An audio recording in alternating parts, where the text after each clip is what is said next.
ಹರೇ ಶ್ರೀನಿವಾಸ. ಎಲ್ಲ ಮಾತೆಯರಿಗೂ ಅಂತಾರಾಷ್ಟ್ರೀಯ ಮಹಿಳಾ ದಿನಾಚರಣೆಯ ಹಾರ್ದಿಕ ಹಾರ್ದಿಕ ಶುಭಾಶಯಗಳು. ಯತ್ರ ನಾರ್ಯಸ್ತು ಪೂಜ್ಯಂತೆ ರಮಂತೆ ತತ್ರ ದೇವತಃ ಯತ್ರೈತಾಸ್ತು ನ ಪೂಜ್ಯಂತೆ ಸರ್ವಾಸ್ತತ್ರ ಫಲಾಕ್ರಿಯಃ.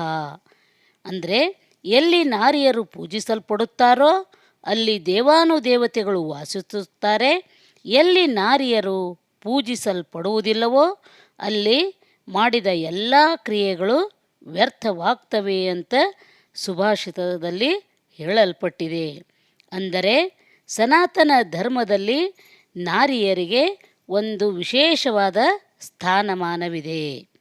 ಸ್ವಾತಂತ್ರ್ಯ ಪೂರ್ವದಲ್ಲಿ ಮಹಿಳೆ ಮನೆಗೆ ಮಾತ್ರ ಸೀಮಿತಳು ಅಂತ ಇದ್ದರೆ, ಇಂದು ಸಮಾಜದ ವಿವಿಧ ಕ್ಷೇತ್ರಗಳಲ್ಲಿ ಮಹಿಳೆಯ ಸ್ಥಾನಮಾನ ಸಾಧನಾಪಥ ಮೇಲಕ್ಕೇರಿದೆ. ಹೆಣ್ಣು ಕೇವಲ ಭೋಗದ ಗೊಂಬೆಯಲ್ಲ, ತ್ಯಾಗಮೂರ್ತಿ. ಅವಳು ಮಾತೃಸ್ವರೂಪಿ, ಯೋಗ ಸಾಧನೆಗೈದ ಸಾಧಕಿ. ಅಕ್ಕ, ತಂಗಿ, ಅಜ್ಜಿ, ಮಾತೃ, ಶಿಕ್ಷಕಿ ಅಂತ ವಿಭಿನ್ನ ಪಾತ್ರಗಳನ್ನು ನಿರ್ವಹಣೆ ಮಾಡಿ ಜೀವನದ ಪರಿಪಕ್ವತೆಯನ್ನು ಸಾಧಿಸಬಲ್ಲಳು. ಗೃಹಿಣಿ ಗೃಹಮುಚ್ಚತೆ ಎಂದು ಹೇಳುವ ಕಾಲ ಮುಗಿದೋಯ್ತು. ಆದರೆ ನಮ್ಮ ಸಾಮಾಜಿಕ ವ್ಯವಸ್ಥೆಯ ತಳಹದಿ ಕೇಂದ್ರ ಬಿಂದು ಇಂದು ಸ್ತ್ರೀ ಆಗಿದ್ದಾಳೆ. ಒಂದು ಮಗುವಿನ ಜನನಕ್ಕೆ ಸ್ತ್ರೀ ಪುರುಷರಿಬ್ಬರೂ ಕಾರಣರಾದರೂ ಮಗುವಿನಲ್ಲಿ ಶಕ್ತಿ ಬರೋದು ಸ್ತ್ರೀಯಿಂದ. ಅಂದರೆ ಮಗುವಿನಲ್ಲಿರ್ತಕ್ಕಂಥ ದೈಹಿಕ, ಆಧ್ಯಾತ್ಮಿಕ, ಮಾನಸಿಕ ಶಕ್ತಿಗೆ ತಾಯಿಯೇ ಕಾರಣಭೂತಳಾಗ್ತಾಳೆ. ಮೈಟೋಕಾಂಡ್ರಿಯಾ ಎನ್ನುವುದು ತಾಯಿಯಿಂದ ಬರುವ ವಂಶವಾಹಿನಿ ಅಂತ ವಿಜ್ಞಾನಿಗಳು ಸಹ ಹೇಳ್ತಾರೆ. ಕಮಲ ಅರಳುವುದು ಕೆಸರಲ್ಲಿ, ಮಲ್ಲಿಗೆ ಅರಳೋದು ಬಳ್ಳಿಯಲ್ಲ. ಇದೆಲ್ಲ ನಾವು ಪ್ರಕೃತಿ ನಿಯಮ ಅಂತ ಹೇಳ್ತೀವಿ. ಅದರಂತೆ ಸ್ತ್ರೀಯಾದ ನಾವು ನಾವಾಗಿರದೆ ನಮ್ಮ ಜ್ಞಾನ, ಕೌಶಲ, ಕಾಯಕದಿಂದ ನಾವು ಅರಳಬೇಕು, ವಿಕಾಸ ಹೊಂದಬೇಕು. ನಾವಾಗಿ ಅರಳುವುದು ಕೂಡ ಒಂದು ಪ್ರಕೃತಿ ನಿಯಮ ಅಂತ ಹೇಳ್ಬೋದು. ಮಹಿಳೆಯರು ಅನುಭವಿಸುವಷ್ಟು ಸುಖ, ಸಂತೋಷ, ನೆಮ್ಮದಿಯನ್ನು ಪುರುಷರು ಅನುಭವಿಸಲ್ಲ. ಅದಕ್ಕಾಗಿಯೇ ನಾವು ನೋಡಿದಂಥ ಬಹಳಷ್ಟು ಕುಟುಂಬಗಳಲ್ಲಿ ಪುರುಷರ ಭಾವಚಿತ್ರಗಳೇ ಕುಂಕುಮ ಮತ್ತು ಮಾಲೆ ಹಾಕಿಕೊಂಡು ಕುಳಿತಿರೋದು.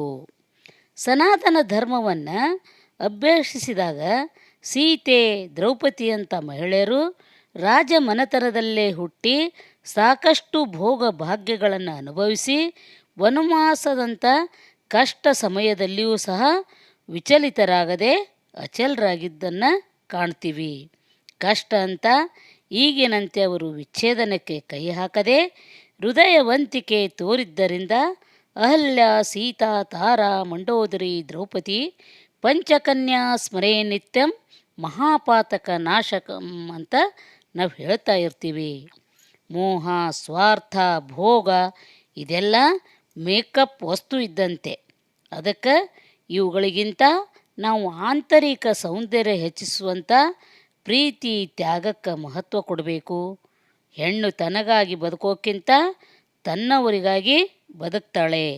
ಮನೆಯವರಿಗಾಗಿ ಅಷ್ಟೇ ಅಲ್ಲ, ನೆರೆಹೊರೆಯವರನ್ನೂ ಸಹ ಪ್ರೀತಿಸುವಂಥ ಹಿರಿಗುಣ ಹೆಣ್ಣಿಂದು.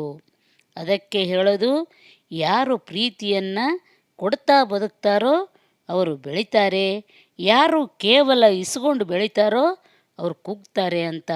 ಇಂಥ ಬೆಳೆಯುವಂಥ ಗುಣ ಇರೋದು ಸ್ತ್ರೀಗೆ ಮಾತ್ರ.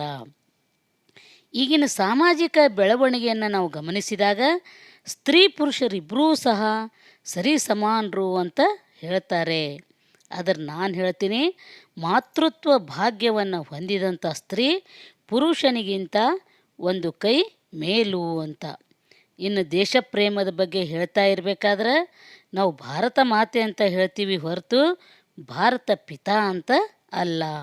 ಅಂದರೆ ಭೂಮಿ ತಾಯಿಗಿರ್ತಕ್ಕಂಥ ಸಹನೆ, ತಾಳ್ಮೆ, ತ್ಯಾಗ, ಪ್ರೇಮ ಇವೆಲ್ಲವುಗಳಿಂದ ಅವಳು ನಮ್ಮನ್ನು ಕಾಪಾಡೋಳು. ಅದಕ್ಕೆ ಅವಳು ತಾಯಿ. ಅದಕ್ಕಾಗಿ ತಾಯಿ ಭುವನೇಶ್ವರಿ, ಭಾರತ್ ಮಾತೆ ಈ ಪದಗಳು ಬಳಕೆಯಲ್ಲಿ ಬಂದಿರಬಹುದು. ಅಷ್ಟೇ ಅಲ್ಲದೆ ಸಮಾಜದಲ್ಲಿ ಪುರುಷರಷ್ಟೇ ಧೀಮಂತಿಕೆಯಿಂದ ಸ್ತ್ರೀ ಬದುಕಲು ಸಾಧ್ಯ ಎಂಬುದನ್ನು ಕಿತ್ತೂರು ರಾಣಿ ಚೆನ್ನಮ್ಮ, ಒನಕೆ ಓಬವ್ವ, ಬೆಳವಡಿ ಮಲ್ಲಮ್ಮ, ಝಾನ್ಸಿ ರಾಣಿ ಲಕ್ಷ್ಮೀಬಾಯಿ, ಇಂದಿರಾ ಗಾಂಧಿ, ಸಾವಿತ್ರಿಬಾಯಿ ಫುಲೆ, ಈಗಿನ ಸುಧಾಮೂರ್ತಿ ಮುಂತಾದವರು ತಮ್ಮ ಸಾಧನೆಯ ಮೂಲಕ ನಮಗೆ ತೋರಿಸ್ಕೊಡ್ತಾ ಇದ್ದಾರೆ. ಇವೆಲ್ಲವುಗಳನ್ನು ಕಂಡಾಗ ಒಬ್ಬ ಸಾಧಕಿಯರ ಮಾತು ನನಗೆ ನೆನಪಾಗ್ತದೆ. ಮಗಳೇ, ನೀನು ಬಳುಕುವ ಬಳ್ಳಿಯಲ್ಲ, ಬೆಳಕಿನ ಭಿನ್ನಾಣಗಿತ್ತಿಯಲ್ಲ, ಸುಕೋಮಲ ಸುಮಲತೆನೂ ಅಲ್ಲ. ಯಾರೇ ಮುಟ್ಟಿದರೂ, ತಟ್ಟಿದರೂ, ಕುಟ್ಟಿದರೂ, ಮೆಟ್ಟಿದರೂ, ಭೂಮಿಯೇ ಬಾಯ್ಬಿಟ್ಟರೂ ನೀನು ಬಿದ್ದು ಹೋಗುವಳಲ್ಲ. ಹಿಮ್ಮೆಟ್ಟಲು ನೀನೇನು ಉತ್ತರ ಕುಮಾರನೂ ಅಲ್ಲ. ಎದ್ದು ನಿಲ್ಲು, ಜಗ್ಗದೆ ಕುಗ್ಗದೆ ಮುನ್ನಡೆದು ಸಾಗು. ನಿನಗೆ ಕಲ್ಲೊತ್ತಿದರೆ ಒತ್ತಲಿ, ರಕ್ತ ಬಂದರೆ ಬರಲಿ, ಬಿಸಿಲೇರಿದರೆ ಏರಲಿ, ಮಳೆ ಬಂದರೆ ಬರಲಿ, ಬಿರುಗಾಳಿ ಬೀಸಿದರೆ ಬೀಸಲಿ, ಧೈರ್ಯಗೆಡಬೇಡ, ಬಗ್ಗಿ ಬರಡಾಗಬೇಡ, ಸೋತು ಸುಣ್ಣಾಗಬೇಡ, ಹೆದರಿ ಕಂಗಾಲಾಗಲೂ ಬೇಡ. ಆತ್ಮಬಲವೇ ಬಲ, ಅದನ್ನು ಬೆಳೆಸಿಕೊ, ರೂಢಿಸಿಕೊ. ಅದರಿಂದ ನಿನಗೆ ಬದುಕುವ ಬಾಳುವ ಶಕ್ತಿ ದೊರೀತದೆ. ಅತ್ತು ಕರೆದದ್ದು ಸಾಕಿನ್ನು ಉಳಿಸಿಕೋ ನಿನ್ನತನ, ಅಬಲೆಯಾದದ್ದು ಸಾಕು ನೀನಾಗು ಸಬಲೆ. ನೀ ಬೆಳಕು ಹೊರತು ಕತ್ತಲೆ ಅಲ್ವೇ ಅಲ್ಲ. ಅಷ್ಟ ಭುಜಬಲೆ ನೀನು, ಖಡ್ಗಧಾರಿಣಿ ನೀನು, ತುಂಡರಿಸು ನಿನ್ನ ಬಂಧಗಳ ನೀ, ಶಕ್ತಿ ಸಾಮ್ರಾಜ್ಞಿ ನೀನು, ಯಮನನ್ನು ಸೋಲಿಸಿದಂಥ ಸಾವಿತ್ರಿ ನೀನು, ಭಸ್ಮಾಸುರನ ಭಗ್ನೀಕರಿಸಿದ ಮೋಹಿನಿಯು ನೀನು, ಅಸಂಖ್ಯಾತ ಜನರ ಪಾಪ ಕಳೆವ ಗಂಗೆ ನೀನು, ಜನಕನ ಸಭೆಯಲ್ಲಿ ಯಾಜ್ಞವಲ್ಕನನ್ನು ಎದುರಿಸಿದ ಗಾರ್ಗಿ ನೀನು. ನೀನು ನೀನಲ್ಲ ಸ್ತ್ರೀ, ನೀನೊಂದು ಶಕ್ತಿ. ಇಷ್ಟೆಲ್ಲವನ್ನು ನೋಡಿದಾಗ ಮಹಿಳೆ ಎಂಬ ಶಕ್ತಿಗೆ 101 ಪ್ರಣಾಮ ಸಲ್ಲಿಸಬಹುದಲ್ವೇ? ಹೊತ್ತು ಹೆತ್ತು ಪೊರೆದ ಈ ತಾಯಿಗೆ ಮಹಿಳಾ ದಿನಾಚರಣೆ ಶುಭಾಶಯ ತಿಳಿಸ್ತಾ, ನಿನಗೆ ಬೇರೆ ಹೆಸರು ಬೇಕೆ, ಸ್ತ್ರೀ ಅಂದರಷ್ಟೇ ಸಾಕೆ ಅಂತ ಹೇಳ್ತಾ ಎಲ್ಲರಿಗೂ ನನ್ನ ಅನಂತ ನಮಸ್ಕಾರಗಳು. ಮಾತೃದೇವೋಭವ. ಶ್ರೀಕೃಷ್ಣಾರ್ಪಣಮಸ್ತು.